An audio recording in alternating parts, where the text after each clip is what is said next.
You should just start a podcast. You should start a podcast. You should Oh my gosh! There you go. There you go. Oh, so from the Garoffice. Oh, there we go. I reckon that'll go viral quickly. There we go. Write that down. That was what I needed. I'm writing it down. Yeah, I'll send you my banking details. You can IP sharing for that. I'll send you 80% of everything I don't make.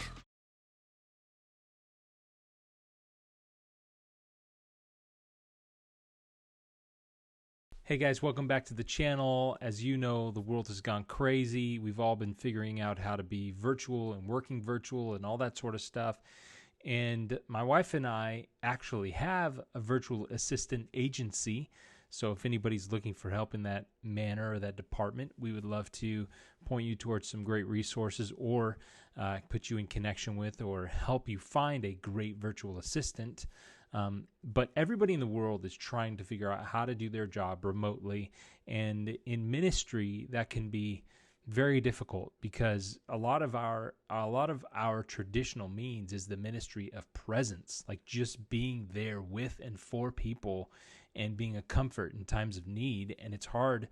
We're in a unique challenge where it's a little difficult to be a comfort in a time of need when you can't be physically there. And so we've had to pivot all digital, and every church in America across the globe is learning from this, is trying to do this at the same time. I had the honor of having a video call with a lead pastor in South Africa, Southpoint Church in Cape Town, South Africa. His name is Morgan Herselman, and we've had communication throughout the years, kind of kept up with one another through the Northpoint network of churches and leaders. And we sat down and had a Zoom call yesterday for about an hour and talked through what does it look like for us to shift so much of our ministry to online ministry. And so what follows is a portion or portions of that conversation. I hope that it helps you if you're in ministry. I hope that you can glean something from that. Please share your thoughts in the comments below, but enjoy this. But I hope you enjoy this straight from my Garoffice. I guess this is my new podcast. So we're in a partial stay-at-home order, which means like you can leave for like essentials and medical stuff. And some people, some jobs are essential medical jobs and different things, and so they're still able to do things. Cool. So we're in a basically they're calling it a full lockdown, but it sounds similar to you. So everyone's got to stay in their houses except for essential services. So it's medical, pharmaceutical. There are a few like gas stations will stay open, and grocery stores will stay open, but basically you're confined to your home. No recreational, no like club activities, nothing. School's out for another 3 weeks. School is in home. Yes, in home basically. Yeah, we're fortunate that this week is supposed to be school holidays for us, so we've got like a midterm break. I've got 3 kids at home, and my wife and I both work full time, and now my job has amped up, and so has hers. Instead of most people's, which is like kind of tapered off a little bit. And so the challenge of like keeping the kids going and learning something and following the instructions of 3 different classrooms, and they're giving digital resources. Like my son's working on his stuff right now in his room because they use Google Classroom. And so he's the oldest, so he can kind of do it on his own. But the other 2, kindergarten and 2nd grade, they need constant help. And so it's quite the challenge, but we're able to leave to walk around the neighborhood. We're just supposed to keep social distance. And so are you guys, I mean, is that cool? Can you take walks as a family, that sort of thing? You can go for a jog and you can walk the dog. I don't know anything more about families. Families are supposed to stay at home as far as I can. So like one of us 2 dogs. So sorry? My wife just leaned in and said, no, we're not allowed to walk our dogs. So that's apparently a new thing. So okay, so you're officially more locked down than we are. So tomorrow's my last day to be able to get everything I have. So I'm literally any computer that's not locked to a desk and any piece of video equipment that I can find lying around the office, I'm bringing home. And my wife runs a preschool from home, so I'm going to try and set up in one of her classrooms. So what is your what is your plan? First of all, have you guys already been streaming services before this? So we used to single camera in the back of the room, stream, basically, and switch between that and whatever video we're playing. But a single camera switch live stream to Facebook. And then I'd set up church online a couple of years ago, but never really activated it. And so then last week, I just full steam ahead launched that site as a link on our page, and pre-recorded two weeks worth of messages, and then uploaded that to YouTube. And then, you simulated live stream it, and then make sure that all my leaders are online during that time, of my staff, to make sure that they're chatting, trying to create some conversation and engagement, because this is new for everyone.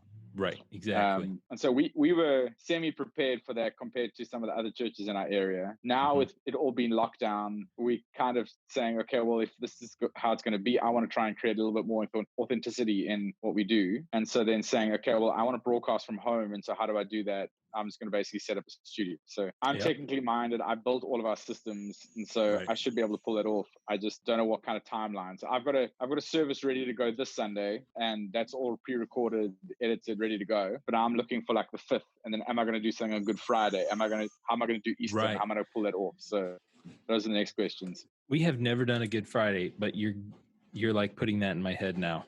So I have to write it down. I'm thinking like at the moment, the more online we are, the more likely people are going to engage. Oh, for sure. So, and they have 1,000 options right now, like more than 1,000. All their favorite voices, preachers, pastors, churches, or TV shows are going online. Have you seen what Jimmy Fallon's been doing from his home for the Tonight Show? I haven't seen it. I couldn't find any, because we're in SA. Some of the videos are restricted, so I can't watch Jimmy Fallon at the moment. But I can see what Trevor Noah's doing on the Daily Show. So I've been watching some of his stuff and taking some ideas from him. And I actually bought some lapel mics today to send to my worship leaders, because I'm like, you need to film a video and you need to send it to me, because I need to put that online.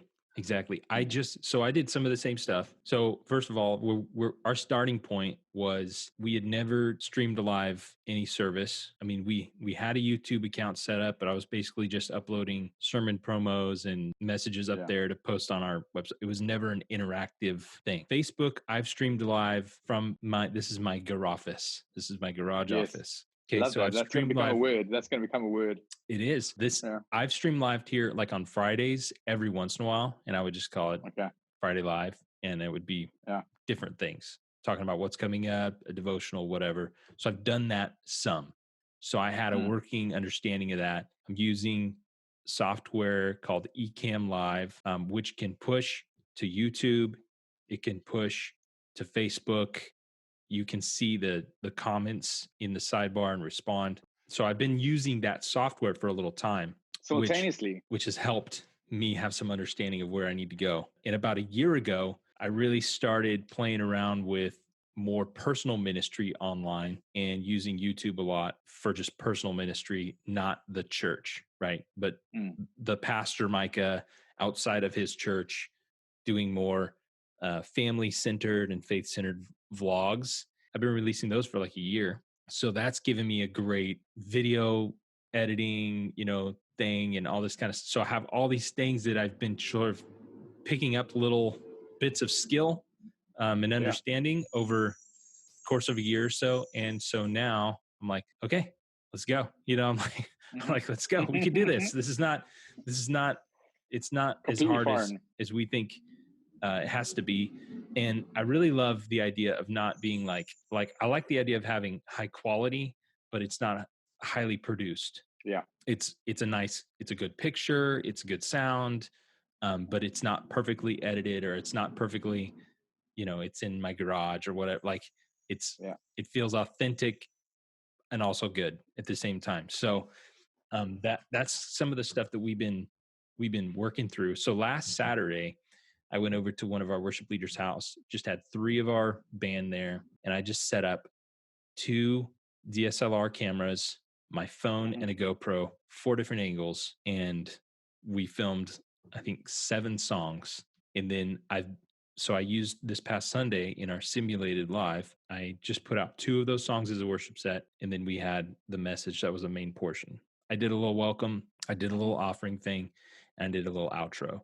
But this week, those 3 elements are going to be done by other people. They're going to send me cell phone videos, which I was like, man, I hate that it's my face so much, but just what we got to do today.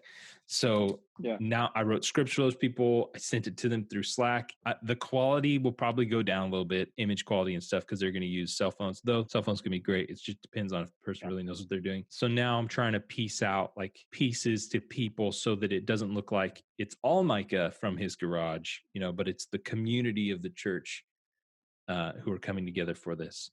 And so I'm asking people to send me stories. If they see something that's cool or God does something cool, like video it. I don't care the quality, just video it, send it to me so that I can get it out to people. It may be on Sunday. It may be through other means. Who knows? Just depends on the content. So we're trying to do a lot. And I got the Church Online account, but my hesitation is I want it to live where people already are. And so I don't want to drive people to a different website. I want them to be able to share like in their Facebook feed from Facebook and not have to click somewhere else.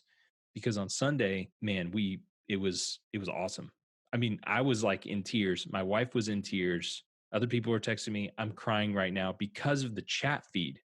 There were people who had moved away who we hadn't seen in a while, or there was a few years ago, there was a guy who had an affair. And so it was really messy, really, oh man, it was rough. And they eventually got divorced and she moved on and married and moved away. And then the woman he had an affair with have a son. And now they come to our church again. And so it's really messy. And on Sunday, all of them were in the feed and they were welcoming each other and people could see it.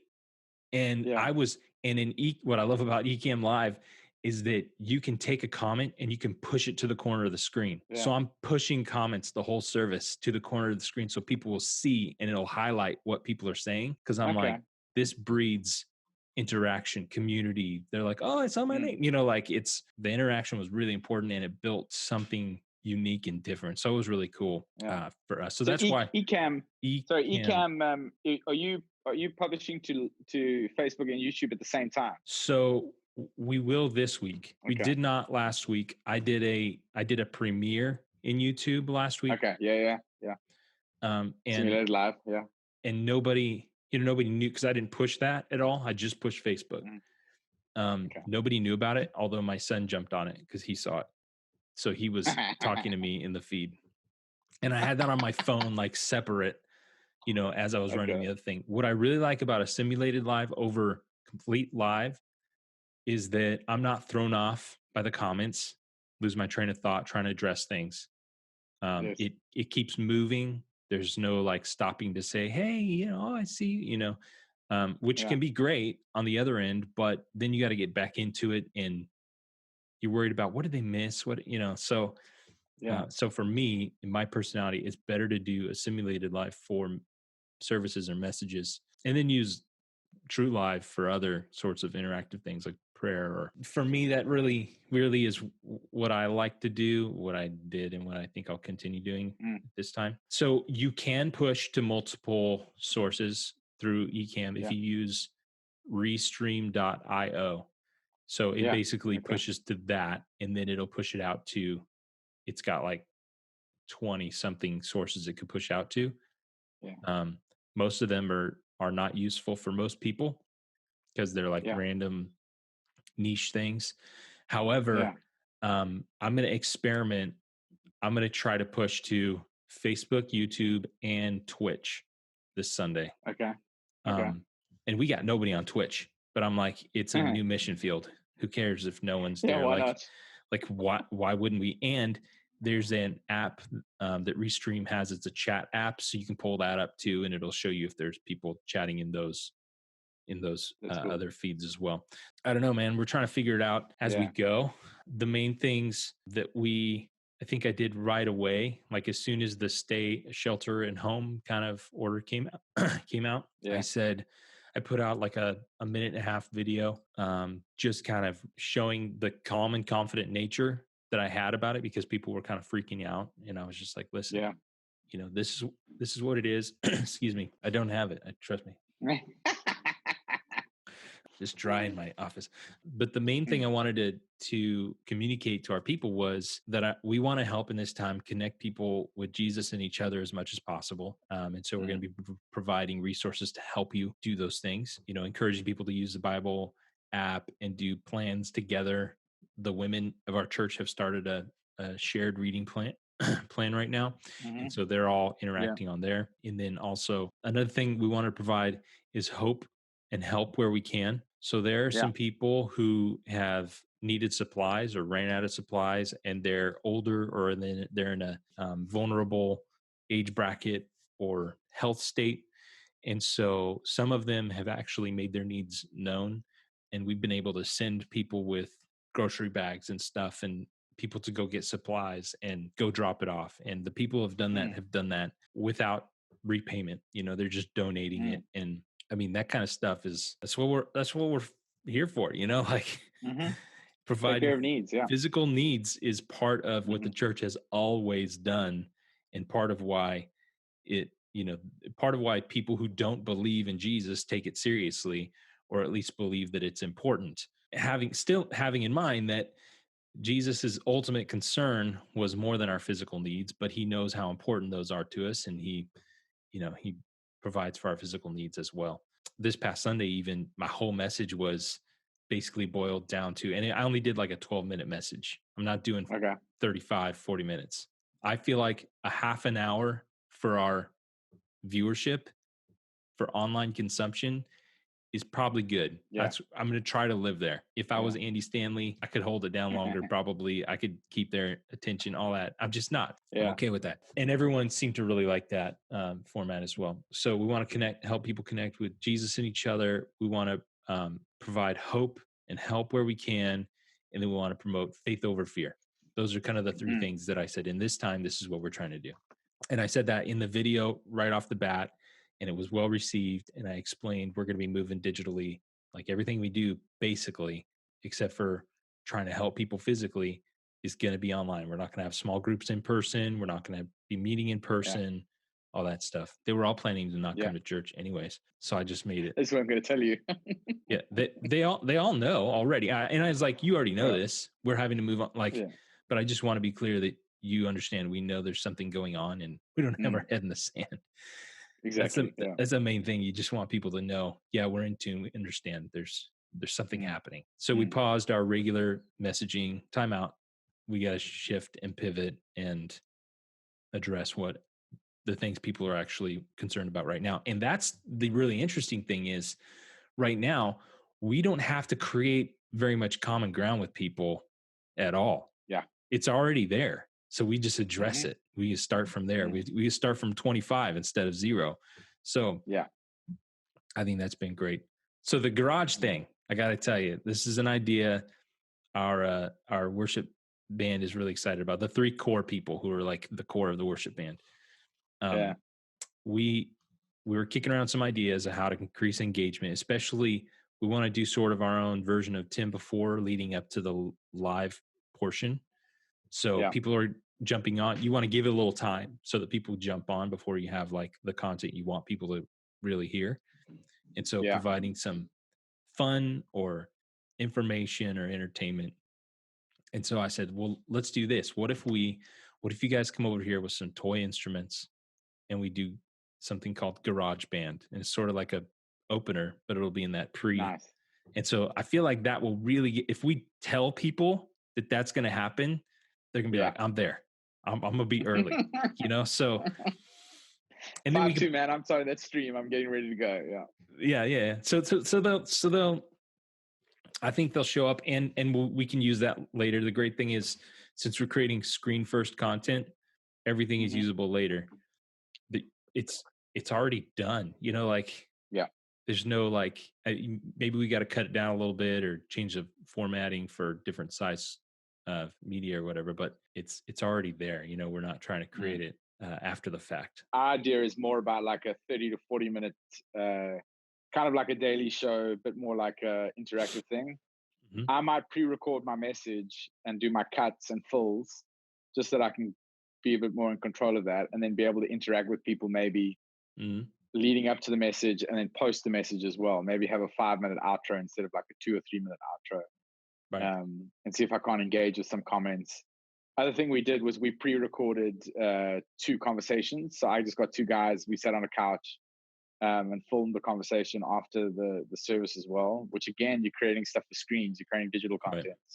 Right. So I've got 2 or 3 digital content geniuses in my church. They both do stuff for big corporates as well as like MTV and all these things. So Nice. I phoned them up. I was like, listen, I know you're not working right now, but can you help me? Right. Because our whole industry shut down here. Right. So they're at least helping me edit and do some segments and things. And then Cool. I don't know, we'll generate some more stuff and put some songs out and do some other things along the way. One thing I wanted to ask you is, what are some of the things that you've like? I assume you guys are still portable, aren't you? Yeah. So I mean, you obviously have stuff in a garage or like in storage or whatever that you just move around. But is there anything that you kind of like, oh, I wish I had at home, or what would make your job easier, being in your Garoffice? Like what would be a little bit better? It's gonna roll, man. It's gonna roll. Yeah, no, yeah. So we're looking at, because one of the things that we've been talking about doing for a long time is doing more story podcasts. Okay. Well, we don't have podcasts at all right now, but we'd like to start a podcast for our community. Sharing stories of how God is moving. So whether that's life transformation, baptism, conversion. I invited my neighbor. This is what happened when I started giving. And it's really a story mine, right? So we can do long form storytelling. And then we can take bits of that and say, can we talk to you about that like little thing on video and show it in service or interview you? And so it's like, if we could gather crowdsourcing a ton of big stories, and then we can take pieces of it and use it in a myriad of ways, that'd be great. So one of the things we've been talking about, and especially because we have started trying to do these worship sets in living rooms and whatever, we're talking about getting a couple of just nice mics and a little tiny, little podcasting board so we can mix that or whatever. So that's like what that's like the one need we're talking about purchasing right now or whatever. Because it wouldn't matter if we had an office somewhere, because we couldn't go to it. It wouldn't, like there's so many things that mattered 2 weeks ago that just don't now. Like whole world's changing. I'm so thankful we're not like leasing a space 24/7. We'd be flushing money and tons of it down the toilet daily. And I'd be so stressed. I'd be incredibly stressed. Mortgage stressed. payment comes through at the end of the month. Dude. And because of, I mean, we're going to be saving some money because we're not paying for rent right now. Right. So that helps us quite a bit. And honestly, people so far in March, with the exception of like end of year giving, it's been our best giving month in months. And I think it's just because there's a heightened awareness by people. And that's one of the things I did right away is I like reiterated the need for digital giving. Like, hey guys, listen, we're not going to be meeting in person. Those of you who mail checks, that sort of stuff, like can you transition to online at least for this time so that, we continue with the operations of the church and everything. And so part of that is, I guess, educating them. What do we pay for beyond Sunday? People are like, what kind of cost is there now? I mean, I use Facebook, it's free, so I'm like, well, I'm a cost, exactly. you gotta pay and we have a children's ministry person who's very part-time. And so we've been that's another thing that's been a challenge, right? So what do you do with children's ministry? Because you don't have these environments.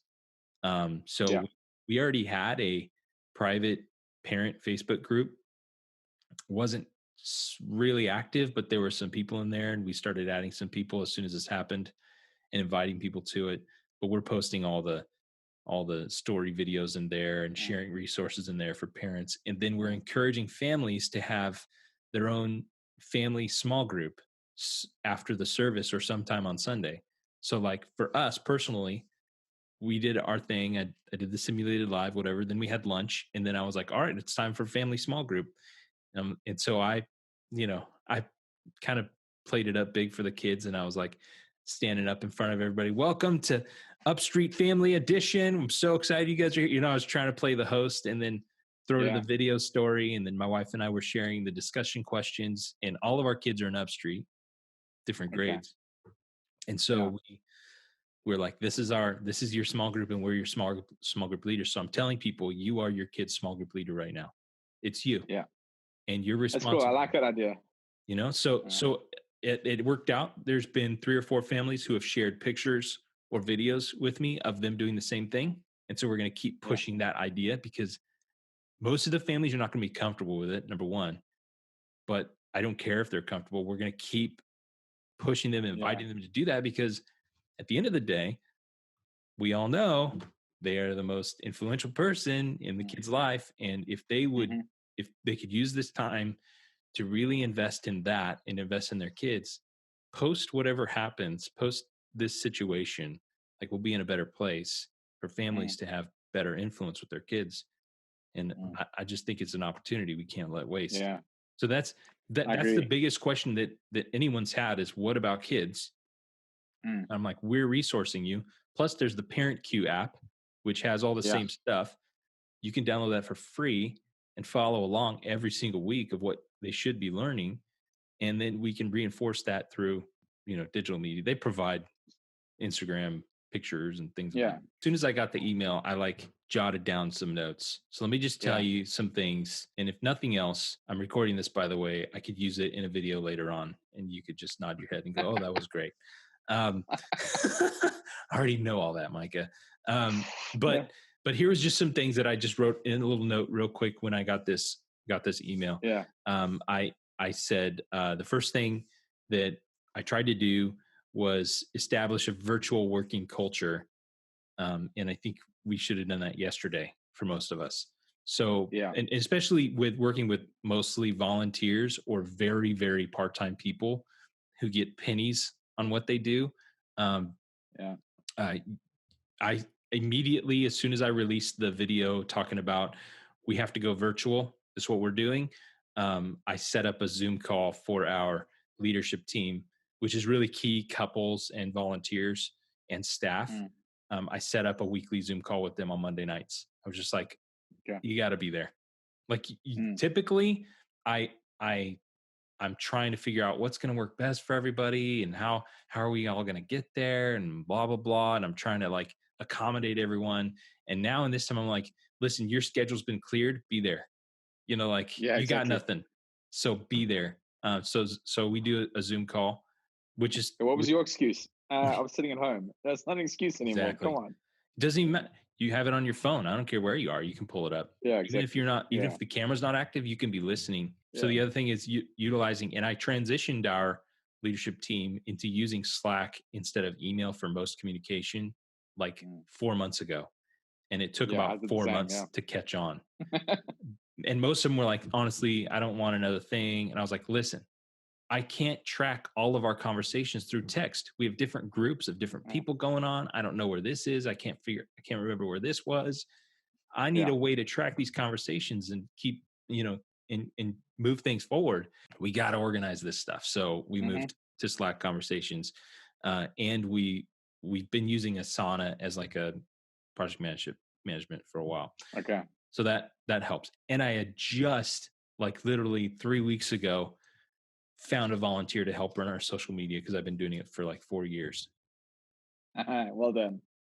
And I'm like, you're going to change my life. You don't understand. So that was the first thing, was establishing a virtual working culture, which honestly, everybody in the world is trying to do that right now, who's trying to stay in business. Unless you're a restaurant and you can't pivot that way or something, everyone's trying to do that. I've seen tons of funny videos and memes about, working from home. So the other day I saw that somebody was on a Zoom call with their coworkers, and she forgot her camera was live, and she went to the bathroom. And I mean, It's just, the etiquette You of it can't and write everything. stuff as good as that. You can't write stuff as good as that. No. So funny. So, and honestly, the other day I was coming out of the bathroom, still zipping up, and my wife was walking in with a Zoom call, and her computer turned the other way, and nobody saw anything, but I was like, "What are you doing?" And she was like, "You should have seen your face. It was hilarious." She couldn't stop laughing the rest of the day. But anyway, remember that time when you did that? Yeah. Okay, we're not going to do that again. Yeah. Yeah. Remember when you? Yeah. So the second thing was over communicate and immediately. Every single day there needs to be some sort of communication coming to the church through different means of communication. We need to have some sort of programming schedule, as if, because we're a network right now. We're a media network. We're a media outlet network, right? So what's our programming for Monday, and what is where are we releasing that? ESPN is not just TV. By the way, I have been saying that for 3 years. Yeah. That like our content is the best content there is in the world. Right. We just haven't figured out how to leverage it in a way that the world is able to grasp it. Or use it in a digital way. And I've been watching a lot of Aussie Dave's content right now, because he's all over the place and helping a lot of people and understanding how people need to pivot right now. My wife said this. She told me this quote she saw. She said, what was it?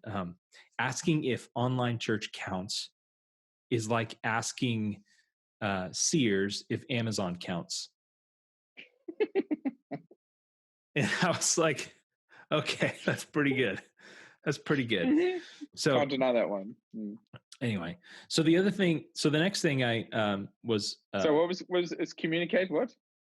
Over communicate and immediately, like as soon as I had the order, I'm like, okay, let me make a video and let me get this out, and let people know, yes, I saw it. Yes, we're pivoting. Yeah. Yes, we understand. I'm not living in a hole. Here's what I want you to know, and providing some peace and confidence in that time. Yeah. So also shifting ministry immediately. I've got friends who are shifting in very creative ways right now. They've got more of a team than I do. And so it's easier for them. But like, I know one guy, he is like going all in on YouTube ads right now. He's taking money that he would pay to a movie theater for rent, and he's doing YouTube ads. And the YouTube ads are not saying, come to my church or come to my online service. They're saying, listen, we created this 5-day devotional plan to give you better peace in life during this crisis. We'd love for you to sign up. So they're gathering information, and they're sending a free 5-day devotional thing. And part of it's video, part of it's written, part of it's YouVersion. And they're creating a new audience of people that way through Facebook ads that are not Facebook ads, YouTube ads that are geo-targeted to his area. So, and they're like 5 or 7 second ads. And if they're the short ones, you can't skip them. You have to watch it play out. And the great thing is he's already been doing YouTube ads for people to come to church. And so he starts off with like, I know you guys have seen my face a million times inviting you to church, but hey, none of us can go. So I want to invite you to so he's already got kind of a hook. So, but thinking of ways, build your database. Yeah. Thinking of ways to pivot what we would normally do in that sort of thing. So we're going to start Zoom small groups as well. And I'm inviting people like right now, nobody to get the benefit of our church. You do not have to live in our community. Right now, there's some people, like we have a bookkeeper that lives in Oregon, so she does bookkeeping for us virtually, and she's like, "Listen, our home church can't meet, so we're going to come to yours right now." I'm like, "Welcome," Cool. So right now, I'm like, "Hey, our name is Two Cities Church. Right now, that stands for my city and yours. Like it, that's wherever cool. you are in the world." So just thinking of ways to pivot and part of not everything, but part of what you do will never pivot back from this moment. And if it does, then we're missing the moment, I think. Agree. We're not understanding that even though this is not, this is not the anger of God on us and saying, hey, you're being punished for all this stuff. I don't believe that's true, though some people are preaching that right now. It was not God creating this. He's going to use this. This is what my message is going to be on Sunday, probably. That the whole idea that God uses the difficulties we go through to create something in us, better character, better direction, whatever.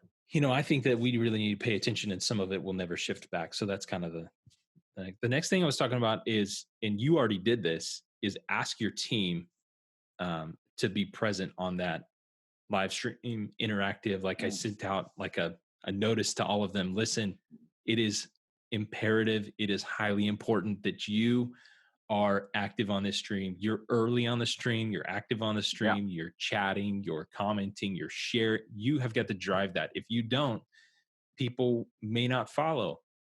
You got to be leaders in that way. Just like if you were in the room, I'd want you to be up in the front rows and worshiping and engaged.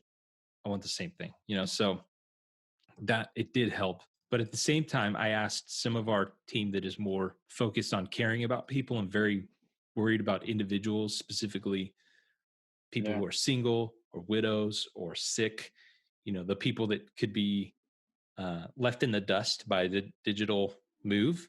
I just said this: who should we be reaching out to right now? And they sent me a list immediately. They're like, I've been thinking about this person, this person, this person. So then once you have that list, you can then you can decide how you want to do that. So I'm going to divvy it up between people, or I'm going to do it all myself, or whatever. It doesn't matter. But you, because I'll think of certain people, but I'll miss people. I'm not thinking about everybody. I have a certain capacity for personal, care, and it's lower than most people. So like, it's just not my strength. Probably higher than mine. Yeah. It is not my strength, and everybody knows it. And I'll tell them, like, if you're trying to get personal care from me, like, I'm really sorry. I'm just not that good at that. Yeah. You've already been talking about this, that trying to replicate exactly what happens on Sunday is probably a mistake right now. What I was going to say earlier is if you could get your hands on or see some of the Tonight Show, what I love about it right now, and you may be able to search on YouTube, like maybe someone downloaded part and re-uploaded it or something. But what I love about it is that he is doing it all from his house, and it's all on YouTube, and it's very unproduced, and and he acknowledges it, and he owns it, and he makes fun of it. And so like his intro graphics are like his daughter holding up a piece of paper, with saying starring Jimmy, the Tonight Show starring Jimmy Fallon. And and they're like, his kids are crawling on him while he's doing stuff, and he's like, gosh, can you stop? Like it's like all of our lives right now. And it's so relatable that it's awesome. And then he's doing like he's got guests on through Skype or Zoom or whatever. It's just super funny right now. See, that's the thing right now. You don't need multiple takes. Just own the mistake and be like, we messed that up. Let's do it again, or whatever. Like, exactly. I think people like that more, and like knowing that happened more than if it was perfect. Like, oh yeah. None of us are actually perfect. Yeah. Hey, do you want to say anything to a church in California? Hey man, I've been. I will say this though. I've been tracking with you for many years. Like, started your email campaigns years ago when I think you were still at New Vintage back in the day. Yeah. So I've been tracking with you for years, and I know you're in a real hard slog trying to get 2 cities off the ground. But I still read your emails. I still watch some of your vlogs, and I still think you're doing an amazing job. And so don't stop. At some point there's a tipping point, and something will happen. And I think I think what you're doing. I mean, this content helps me a heck of a lot. Especially think through some of the things that I've got to now think through and try and lead my team through for the next couple of days as well. So thank you. Awesome. And keep up. And I'm looking forward to the Garoffice catching on. It's going to be a big thing. Like, you should just start a podcast. Oh my gosh. There you go. Oh, so from the Garoffice. Oh, there we go. I reckon that'll go viral quickly. There we go. Write that down. That was that was what I needed. I'm writing it down. Yeah. I'll send you my banking details. You can IP sharing for that. I'll send you 80% of everything I don't make. Yeah, there we go. Thank you. Perfect. We'll keep going. We'll call it a tithe. Okay, we'll call it a tithe. Yeah. Hey, thanks, man. Thanks for hanging out, taking some time. It's good for me too, man. I love connecting with people. So cool. Thanks, Micah. All right, we'll talk to you later. Have a good one, man. All right. Cheers. Bye. Well, I hope that was beyond informational, but inspirational to you. I hope that you can take something and apply it to your ministry right away, or at least understand what your leaders are going through and trying to think through. I'd love to connect with you in other ways: Twitter, Facebook, Instagram, YouTube. I'm in all the places. If you want to join in on our service this Sunday, we'll be broadcasting to Facebook Live. We'll be broadcasting to Periscope, which is Twitter.